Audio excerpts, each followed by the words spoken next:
Hello बच्चों, let's see this question. So the question says a 1 into 10 to the power minus 20 kg particle is vibrating under a simple harmonic motion with a time period of 10 to the power minus 5 seconds and with a maximum speed of 10 to the power 3 meter per second. The maximum displacement of a particle from mean position is. तो इस question में क्या बोला जा रहा है हमसे देखते हैं हम पहले हम देखते हैं की concept of this question is simple harmonic motion.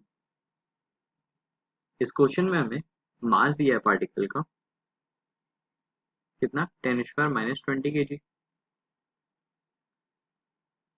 और हमें टाइम पीरियड दिया है 10 स्क्वायर माइनस 5 सेकेंड। हमें मैक्सिमम स्पीड दी है ऑफ पार्टिकल 10 स्क्वायर 3 मीटर पर सेकेंड और क्वेश्चन में हमसे basically maximum displacement of particle from the mean position पूछा जा रहा है। और अगर हम देखें इसको कैसे सॉल्व करें तो अगर हम ओमेगा की वैल्यू लिख लें हो जाएगा 2 पाई/t। तो हमें टी की वैल्यू पता है 10 स्क्वायर माइनस 5 सेकेंड।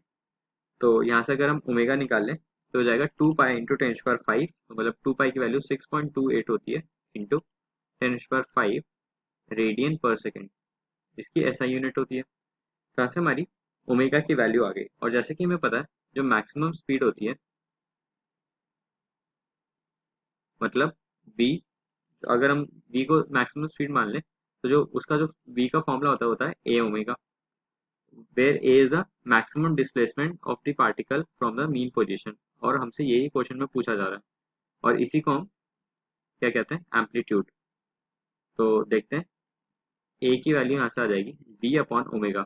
v हमें क्वेश्चन में गिवन है 10 स्क्वायर 3 और हमने ओमेगा भी यहाँ से निकाल लिया, क्या गया हमारा 6.28 इंटू 10 स्क्वायर 5।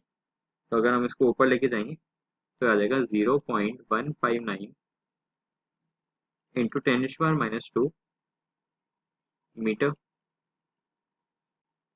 और क्वेश्चन में ऑप्शंस में हमने मिलीमीटर के टर्म्स में आंसर दिया है। तो हम इसको कैसे लिख सकते हैं, ऊपर नीचे अगर हम 10 से मल्टीप्लाई कर दें तो ये 10 स्क्वायर माइनस 3 आ जाएगा और ये 1.59 बन जाएगा। तो 10 स्क्वायर माइनस 3 को हम mm भी लिख सकते हैं। तो यहाँ से क्या आ जाएगा 1.59। So the final answer is option 1।